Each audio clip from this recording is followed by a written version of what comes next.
Hello students, इस video में आज हम देखेंगे हमारी बीएससी फाइनल ईयर केमिस्ट्री के अंदर हमारी जो ऑर्गेनिक केमिस्ट्री की यूनिट नंबर फर्स्ट चल रही थी, जिसमें हमने एनएमआर स्पेक्ट्रा के बहुत सारे इंपॉर्टेंट टॉपिक देख लिए थे। आज का हमारा टॉपिक है स्पिन स्पिन युग्मन, यानी स्पिन स्पिन युग्मन क्या होता है उसे हमें यहाँ पे एक्सप्लेन करना है, समझाना है। तो फटाफट से स्टार्ट करते हैं।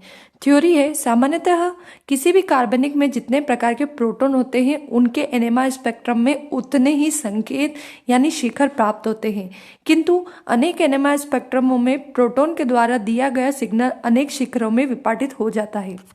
देखो ये क्या बोल रहा है कि कोई सा भी अगर कार्बनिक यौगिक है जिसका एनएमआर स्पेक्ट्रा हम ले रहे हैं, है ना, उस यौगिक के अंदर जितने प्रकार के प्रोटॉन होंगे उतने ही पीक, उतने ही शिखर हमको एनएमआर स्पेक्ट्रा में दिखाई देंगे, है ना। जैसे मान लिया ये कंपाउंड है CH3CH2OH, है ना।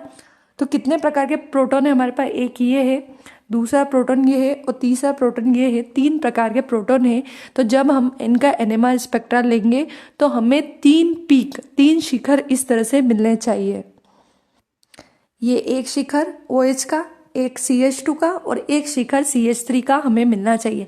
लेकिन कभी कभी क्या होता है, ये जो शिखर होते हैं ये कई शिखरों में इस तरह से विपाटित हो जाते हैं। जैसे कभी एक की जगह 3 बन जाते हैं, कभी एक की जगह 2 बन जाते हैं। यानी जहाँ पर एक शिखर मिलना चाहिए था उसकी जगह पर हमें 2, 3 या 4 शिखर का बंच, पूरा ग्रुप एक साथ मिलता है। तो उसी को बोलते हैं हम स्पिन स्पिन युग्मन, क्योंकि यहाँ पर जो हमारे शिखर होते हैं वो विपाटित हो जाते हैं, टूट जाते हैं। तो देखो क्या लिखा है, एनएमआर स्पेक्ट्रम में किसी एक संकेत का अनेक शिखरों में विपाटन की प्रक्रिया को ही स्पिन स्पिन युग्मन कहते हैं। यानी ये जो एक पीक हमको एक शिखर मिलना चाहिए, इस एक की जगह हमें 2 या 3 या 4 मिलते हैं, तो उसे ही हम स्पिन स्पिन युग्मन कहते हैं। अब हम समझते हैं कि ऐसा होता क्यों है, कोई सा भी शिखर कब विपाटित होता है। इसका एक रूल है। तो ये लिखा है, यह युग्मन तभी होता है जब निकटवर्ती प्रोटॉन अतुल्य होते हैं, है ना। जब कोई भी, जैसे ये हमारा यौगिक है, ठीक है, इस यौगिक में जिस प्रोटॉन के बारे में हम बात करेंगे, मान लिया इस प्रोटॉन के बारे में हम बात कर रहे हैं, तो इसका निकटवर्ती कौन सा है? प्रोटॉन ये वाला, है ना। OH के लिए अगर हमको शिखर देखना है तो निकटवर्ती प्रोटॉन यानी पड़ोसी को आपको देखना पड़ेगा। अगर पड़ोसी प्रोटॉन अतुल्य होता है, अतुल्य मतलब अगर उस पर अलग अलग प्रकार के समूह जुड़े होते हैं उसे हम अतुल्य बोलते हैं। तो अगर निकटवर्ती प्रोटॉन अतुल्य होता है तो उसके जो नंबर होंगे उससे एक ज्यादा करके यहाँ पर उस OH के शिखर बनेंगे, ठीक है। तो यानी यहाँ पर हम जिस प्रोटॉन का शिखर देखने वाले हैं उस प्रोटॉन का जो पड़ोसी प्रोटॉन है उसे हमें देखना है कि क्या वो अतुल्य प्रोटॉन है, और वो अगर अतुल्य है तो उसका एक ज्यादा करके OH के शिखर को विपाटित करना रहेगा। तो देखो यही लिखा हुआ है, एक सामान्य नियम के अनुसार निकटवर्ती कार्बन पर स्थित n अतुल्य प्रोटॉन संकेत को n+1 शिखरों में विपाटित कर देते हैं।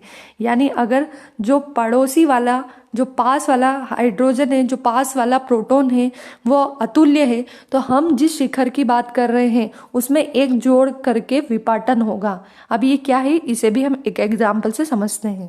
देखो यहाँ पर हम उदाहरण लिखेंगे। तो यहाँ पर उदाहरण के लिए हमने यहाँ लिया है क्लोरीन -CH2 -CH -Cl2। सबसे पहले देखो यहाँ पर कितने प्रकार के प्रोटॉन, तो एक प्रोटॉन हमारा ये वाला है और एक प्रोटॉन हमारा ये वाला है। यानी जब हमें इसका एनएमआर स्पेक्ट्रा देखेंगे तो उस एनएमआर स्पेक्ट्रा में हमें 2 पीक, 2 शिखर मिलेंगे, एक CH2 का और एक CH का। अब विपाटन कैसे होगा? तो देखो जैसे पहले हम इसका देख रहे हैं CH के लिए, तो CH के लिए आपको देखना है CH2, है ना। CH2 पर कितने प्रोटॉन है? 2 प्रोटॉन है, तो 2 + 1 कितना हो जाएगा? 3। यानी इसके हिसाब से जो CH होगा उसका विपाटन 3 में होगा, क्योंकि उसका जो पड़ोसी है CH2 उस पर 2 प्रोटॉन थे, उसमें हमको एक जोड़ना है, उसी के हिसाब से CH का विपाटन होगा। तो CH की पीक 3 पार्ट में विपाटित होगी। अब मैं बात करूं CH2 की, तो इसके लिए आप इधर वाला देखोगे क्योंकि इधर प्रोटॉन है। तो यहाँ पर हमारे पास एक प्रोटॉन है, तो 1 + 1 कितना हो जाएगा? 2। यानी जो हमारा CH2 होगा वो इस CH के कारण 2 में विपाटित होगा, क्योंकि CH पे एक प्रोटॉन था। एक को एक में प्लस करोगे 2 आएगा, इसी कारण CH2 2 में विपाटित होगा। आई होप आप लोगों को क्लियर हो गया होगा। आपको क्या करना है, जिस प्रोटॉन का विपाटन देख रहे हो उसका पड़ोसी प्रोटॉन देखो, उसमें एक जोड़ो, उसी के हिसाब से विपाटन होगा। बस तो इसी तरह से आपको उदाहरण दे देना है। तो लिखा है 1,1,2 ट्राइक्लोरोइथेन अणु में 2 प्रकार के प्रोटॉन है। यौगिक के एनएमआई स्पेक्ट्रम में 2 संकेत प्राप्त होना चाहिए, परंतु एक संकेत त्रिक यानी 3 में और दूसरा द्विक यानी 2 के रूप में प्रकट होता है ना। 2 प्रकार के प्रोटॉन थे तो 2 शिखर मिलने चाहिए, लेकिन एक शिखर त्रिक में और दूसरा द्विक में विपाटित होता है। क्यों होता है उसका उदाहरण, उसका नियम मैंने आपको समझा दिया है। अब इसका डायग्राम देख लेते हैं। देखो ये एग्जाम्पल है ना। तो यहाँ पर अगर हम इस CH की बात करें जिसके ऊपर एक हाइड्रोजन है, ये रहा हमारा एक हाइड्रोजन वाला डायग्राम है ना। तो इसका पड़ोसी देखो, पड़ोसी पे 2 थे, 2 + 1 करोगे तो 3 हो जाएगा, यानी CH वाला जो है 3 में विपाटित होगा। इस तरह से आपको डायग्राम बना लेना है। अब दूसरा देखोगे, दूसरी तरफ CH2 की बात करोगे, ये रहा हमारा CH2 जिसके ऊपर 2 हाइड्रोजन है। तो इसके लिए आपको पड़ोसी हाइड्रोजन देखना है जो कि 1 है। 1 में 1 प्लस करोगे कितना हो जाएगा 2, यानी CH2 वाला 2 में विपाटित होगा। ये इस तरह से मैंने बना दिया है। ये हो गया हमारा CH के लिए और ये है हमारा CH2 के लिए। ये था हमारा NMR स्पेक्ट्रम। ऐसा कैसा आपको एग्जाम में बनाना है ताकि आपको अच्छे से मार्क्स मिल सके। डायग्राम से एग्जाम में मार्क्स अच्छे मिलते हैं। तो ये था हमारा छोटा सा टॉपिक स्पिन युग्मन। आई होप आप लोगों को क्लियर हो गया होगा। वीडियो पसंद आया तो लाइक करें, सब्सक्राइब करें, शेयर करना ना भूलें ताकि आने वाले इंपॉर्टेंट टॉपिक की वीडियो आपको समय पर मिल सके।